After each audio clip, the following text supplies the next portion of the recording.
नमस्कार दोस्तों, स्वागत है आपका स्टोरीवर्स हिंदी में, जहां कहानियां होती हैं जिंदा। आज हम एक ऐसी कहानी पर चर्चा करने वाले हैं जिसने एक पूरे शहर की किस्मत ही बदल कर रख दी।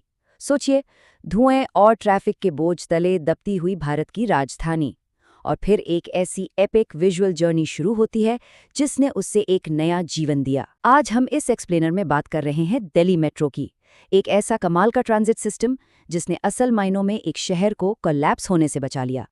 तो चलिए इस विषय की गहराई में चलते हैं। आज जब हम इन आधुनिक एयर कंडीशनड बॉम्बार्डियर ट्रेन्स को चमचमाते स्टेशंस पर आते देखते हैं ना, तो ये सफ़र बड़ा आसान और सुविधाजनक लगता है, राइट? लिखने पढ़ने में शायद ये सिर्फ एक परिवहन का साधन लगे, पर इसके पीछे की प्लानिंग और विजन किसी चमत्कार से कम नहीं है। बट इस आधुनिक सच्चाई तक पहुंचने का सफ़र आखिर शुरू कैसे हुआ? आइए इसकी शुरुआत देखते हैं। पहला भाग, दिल्ली की यातायात समस्या। जरा एक मिनट के लिए आज की इस मॉडर्न लाइफ से बाहर निकालिए और 1990 के दशक में चलकर देखते हैं कि उस वक्त शहर का संकट आखिर था कैसा। इस सफ़र की अहमियत को समझने के लिए हमें 1980 और 1990 के उस दौर में चलना होगा जब दिल्ली पूरी तरह से रुकने की कगार पर थी। 1981 से 1998 के बीच क्या आप जानते हैं कि दिल्ली की आबादी सीधे दोगुनी हो चुकी थी और सड़कों पर वाहन वो 5 गुना बढ़ गए थे। 1992 में जब बस सिस्टम का प्राइवेटाइजेशन हुआ, तब हालात और भी ज्यादा बिगड़ गए। पुराने ढंग की शोर मचाती, धुआं उगलती प्राइवेट बसें सड़कों पर राज कर रही थीं। खतरनाक ड्राइविंग, घंटों का इंतजार, ये सब डेली रूटीन था। उस भयंकर संकट के मुकाबले आज की इस स्वच्छ, तेज और रिलायबल आधुनिक मास ट्रांजिट रियलिटी का अंतर देखेंगे तो सच में हैरान रह जाएंगे।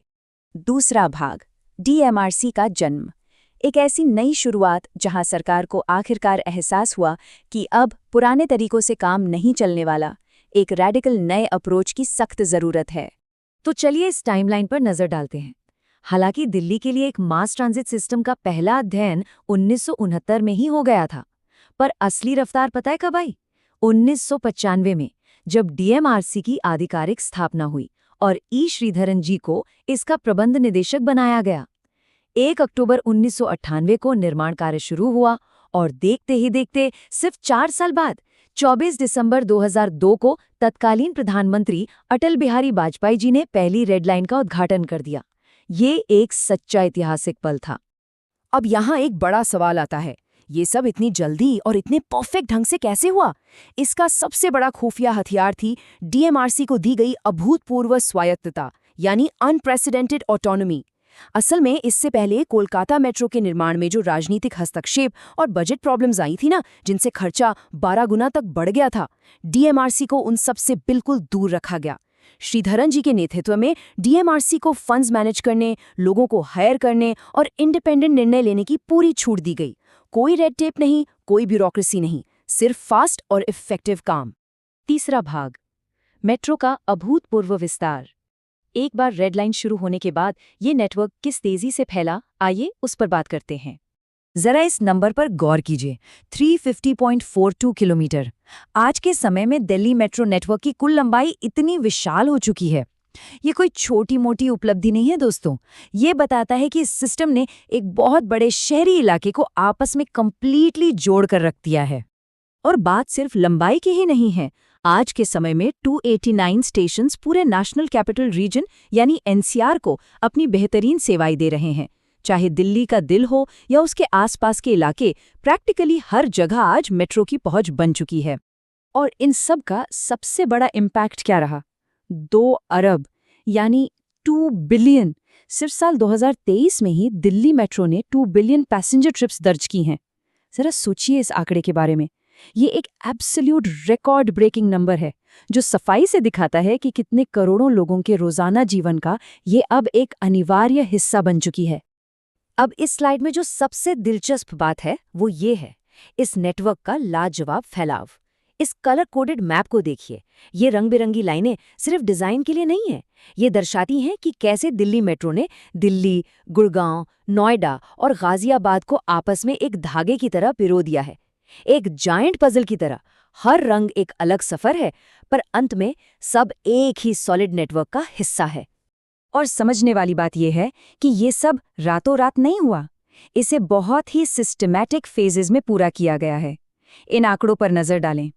फेज 1, जिसमें लगभग 65 किलोमीटर का नेटवर्क था, वो अपने तय समय से और वो भी बजट के अंदर लगभग 3 साल पहले ही पूरा कर लिया गया। इस बेमिसाल स्पीड को देखकर उस वक्त बिजनेस वीक मैगजीन ने इसे लिटरली एक चमत्कार यानी मिरेकल का नाम दिया था। उसके बाद फेज 2 और फेज 3 ने इस नेटवर्क को पूरे एनसीआर में सक्सेसफुली फैला दिया। और ये बहुत ही बेहतरीन ढंग से दर्शाता है कि वक्त के साथ मेट्रो ने आकार कैसे बदला। 2003 की एक सिंपल अकेली लाइन से शुरू होकर 2018 और आज के मैसिव इंटरकनेक्टेड रिंग नेटवर्क्स तक का सफर। इस एक्सपेंशन ने प्रैक्टिकली एंश्योर कर दिया कि पैसेंजर एक लाइन से दूसरी लाइन पर इजीली स्विच कर सकें, बिना बाहर निकले और उस भारी ट्रैफिक का सामना किए। एक रियल गेम चेंजर। चौथा भाग, पर्यावरण और तकनीक। अब देखिए, ये नेटवर्क सिर्फ लोगों को मूव नहीं करता बल्कि हमारे एनवायरनमेंट को भी एक्टिवली प्रोटेक्ट करता है।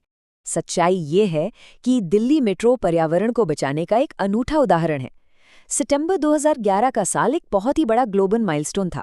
ये दुनिया का सबसे पहला ट्रांजिट सिस्टम बना जिसे यूनाइटेड नेशंस के क्लीन डेवलपमेंट मैकेनिज्म के तहत कार्बन क्रेडिट से नवाजा गया। इसका सीधा सा मतलब है कि ग्रीन हाउस गैसेस को इतने मैसिव स्केल पर कम करने की वजह से मेट्रो को लाखों डॉलर्स का इनाम मिला।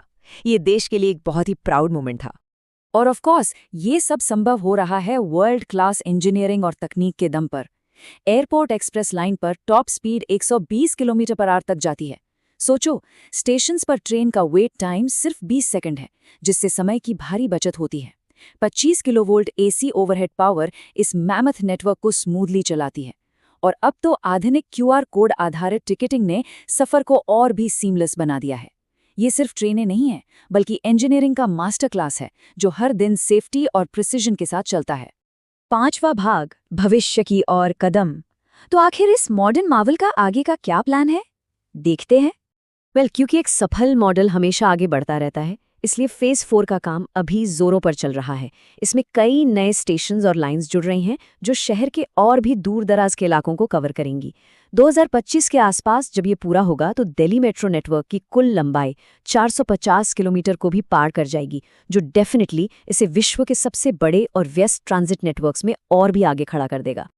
आज ये जो आइकॉनिक लाल रंग का सर्कुलर लोगो आप यहाँ देख रहे हैं, ये सिर्फ एक ट्रांसपोर्ट का चिन्ह नहीं रहा, ये दिल्ली के डेली जीवन का और वहाँ के कल्चर का एक अटूट हिस्सा बन चुका है। बॉलीवुड फिल्मों से लेकर डेली लाइफ की बातचीत तक हर जगह मेट्रो छाई हुई है। कई मशहूर फिल्मों में इसे प्रमुखता से दिखाया गया है। ये अब सिर्फ कम्यूट नहीं, शहर की असल धड़कन बन चुका है दोस्तों। तो इस पूरी चर्चा के बाद एक बड़ा सवाल सामने आता है। जैसे जैसे दुनिया भर में शहर तेजी से फैल रहे हैं, क्या दिल्ली मेट्रो ऐसी शहरी अराजकता को एक सस्टेनेबल कनेक्टिविटी में बदलने का अल्टीमेट ब्लूप्रिंट पेश करती है? एक परफेक्ट ग्लोबल एग्जाम्पल? इस पर जरूर सोचिएगा। अगर आपको ये कहानी पसंद आई हो तो लाइक, शेयर और सब्सक्राइब करना मत भूलना। मिलते हैं नेक्स्ट स्टोरी में।